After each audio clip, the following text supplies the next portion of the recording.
بسم الله الرحمن الرحيم.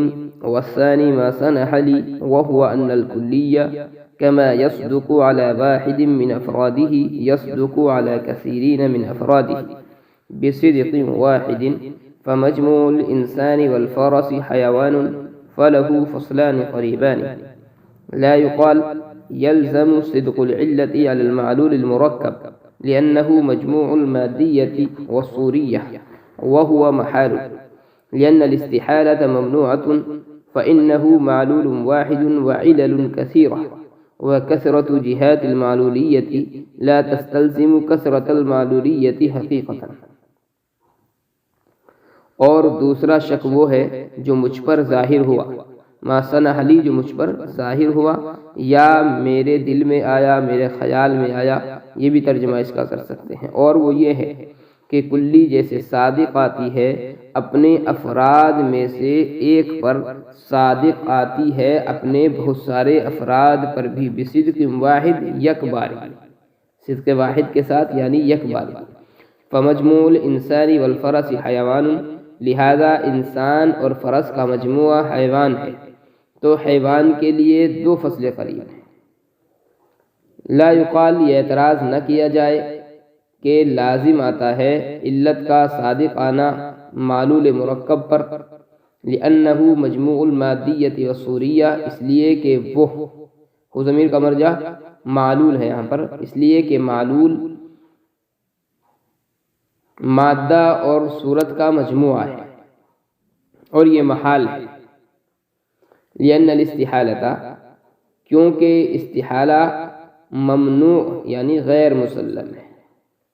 یہ اعتراض نہ کرنے کی وجہ ذکر کی ہے کہ یہ اعتراض اس وجہ سے نہ کیا جائے، لأن الاستحالۃ ممنوعۃ، کیونکہ استحالہ ممنوع یعنی غیر مسلم ہے۔ فإنہ معلول واحد، اس لیے کہ مرکب معلول واحد ہے، اور علت کثیرہ ہے، اور معلولیت کی جہتوں کا کثیر ہونا یہ مستلزم نہیں معلول کی کثرت حقیقی کو۔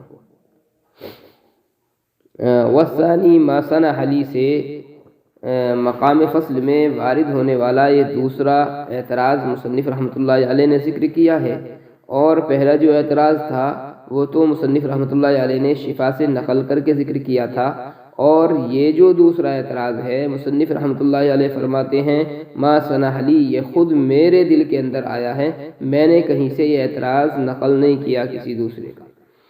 اعتراض یہ ہے کہ آپ کا یہ کہنا کہ ایک شے کے لیے ایک ہی فصل قریب ہوگی، دو فصل قریب نہیں ہو سکتی، یہ درست نہیں ہے۔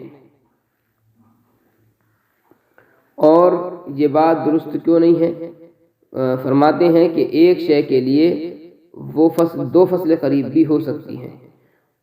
اس کی تھوڑی سی تفصیل آپ سمجھیں، جیسے کلی ہے، مثال کے طور پر وہ اپنے ہر فرد پر مستقل طور پر صادق آتی ہے، ایسے ہی مجموعے پر بھی صادق آتی ہے۔ تو جیسے ہر فرد پر کلی کا اطلاق کیا جا سکتا ہے، اس کے افراد کے مجموعے پر بھی کلی کا اطلاق کیا جا سکتا ہے۔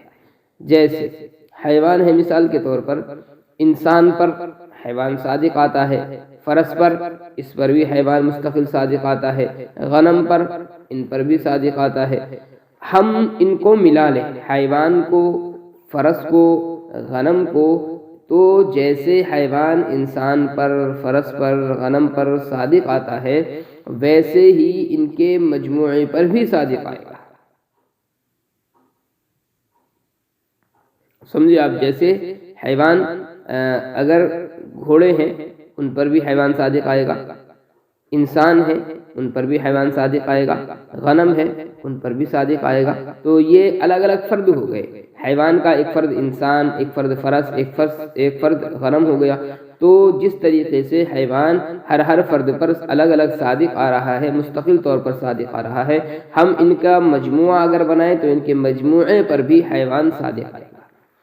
اور مجموعہ من حیث المجموعہ یہ فرد واحد ہوتا ہے، تو انسان، فرس، غنم وغیرہ کا مجموعہ بھی فرد واحد ہوا، اور فرد واحد ہو گیا تو وہ ایک جنس بنا۔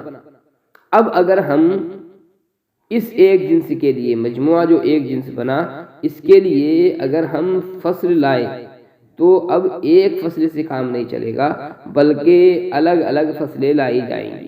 فرض کریں انسان کے لیے ہمیں فصل لانی ہے تو انسان کے لیے ناطق فصل لانا ضروری ہوگا، فرس کے لیے فصل لانی ہے تو فرس کے لیے ساحل فصل لانا ضروری ہوگا۔ تو ایک ہی جنس کے لیے دو فصل قریب تو ثابت ہو رہی ہیں۔ پھر آپ کا یہ کہنا کہ ایک شے کے لیے ایک ہی فصل قریب ہوگی، دو نہیں ہو سکتی، یہ درست نہیں۔ یہ تو مصنف رحمۃ اللہ علیہ کا اعتراض ہو گیا۔ ابھی اس کا کوئی جواب مصنف نے نہیں دیا ہے۔ لا یقال یلزم سے بیچ میں ایک اعتراض نقل کیا ہے، پھر اس اعتراض کا جواب دیا ہے، اور اس اعتراض کا جواب دینے کے بعد پھر یہ جو دو اعتراض کیے گئے ہیں فصل کی جگہ پر، پھر ان دونوں کا جواب مصنف نے آگے چل کر کے دیا۔ خیر، لا یقال یلزم سے یہ ایک اعتراض ہے اور اس کا جواب ہے آگے، لأن الاستحالۃ ممنوعۃ جو عبارت آئی ہے۔ اعتراض یہ ہے کہ ماتن نے اپنا شک پیش کرتے ہوئے یہ کہا کہ کلی جیسے اپنے ہر فرد پر صادق آتی ہے ایسے ہی مجموعے پر بھی صادق آتی ہے، یہ بات ہمیں تسلیم نہیں۔ یہ اعتراض ہے کہ مصنف نے اپنا اعتراض پیش کرتے ہوئے جو فرمایا ہے کہ کلی جیسے اپنے ہر فرد پر صادق آتی ہے ایسے ہی مجموعے پر بھی صادق آتی ہے، یہ بات ہمیں تسلیم نہیں ہے۔ کیوں؟ اس لیے کہ اس بات کو اگر ہم مان لیں تو معلول کا علت ہونا لازم آ جائے گا۔ وہ کیسے؟ وہ اس طرح کہ علت ایک کلی ہے اور علت کے چار فرد ہوتے ہیں، علت صوری، علت مادی، علت غائی اور علت فاعلی۔ علت کے چار فرد ہیں، علت ایک کلی ہے اور اس کے چار فرد ہیں، ایک علت صوری، ایک علت مادی، ایک علت غائی اور ایک علت فاعلی۔ یہاں پر ہم دو چیزوں کو لے لیں، علت صوری کو اور علت مادی کو، جو پہلی دو قسمیں ہیں۔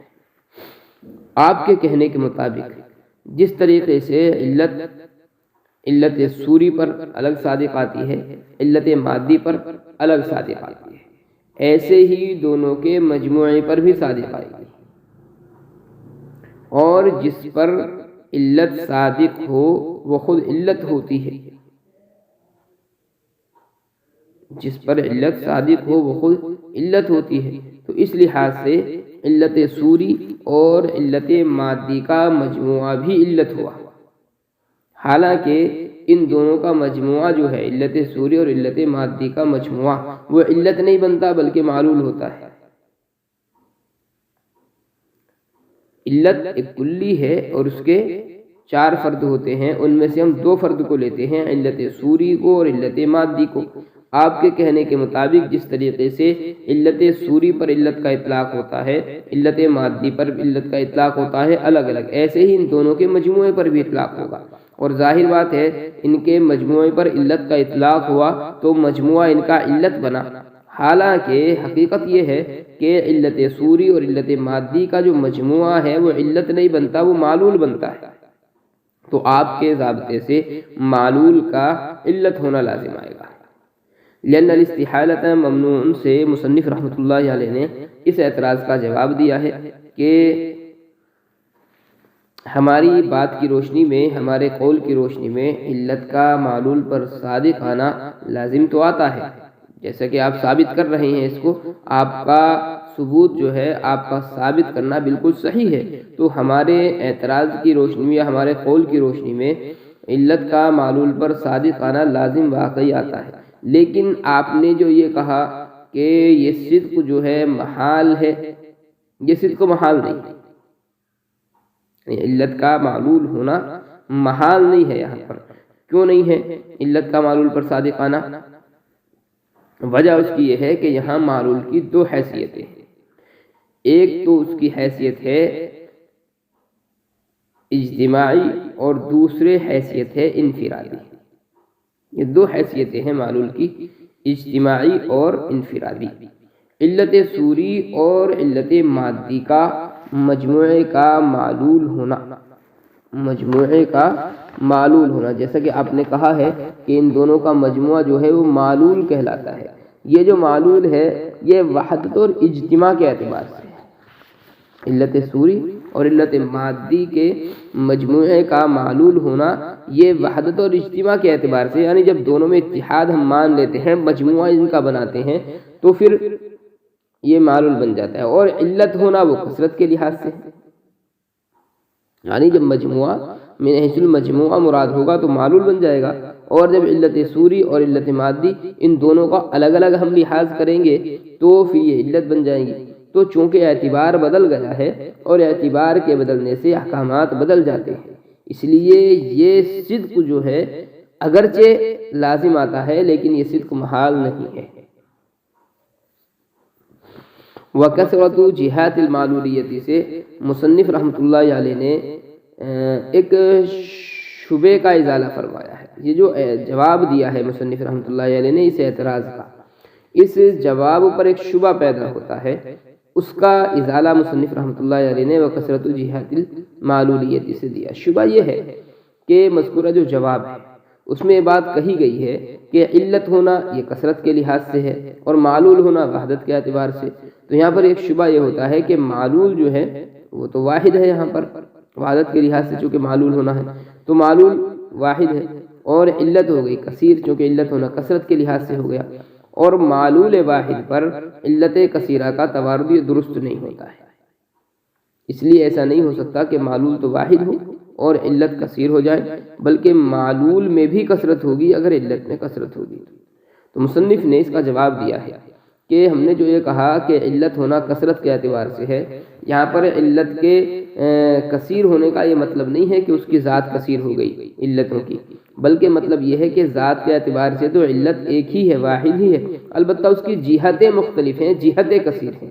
جیسے سوری ہونے کی ایک جہت ہو گئی، مادی ہونے کی ایک جہت ہو گئی، تو ہم نے علت کثیرہ جہات کے اعتبار سے کہا ہے، ذات کے اعتبار سے کثیرہ نہیں کہا۔ ایسے ہی معلول کو جو ہم نے ذات واحد کہا ہے وہ ذات کے اعتبار سے کہا ہے، جہات کے اعتبار سے معلول میں بھی کثرت ہو سکتی ہے۔ تو ہم جو لحاظ کیا گیا وہ ذات کا لحاظ نہیں کیا گیا، بلکہ علت میں جہات کا لحاظ کیا گیا ہے، اور معلول میں جو واحد کہا گیا وہ ذات کے اعتبار سے معلول کو واحد کہا گیا ہے۔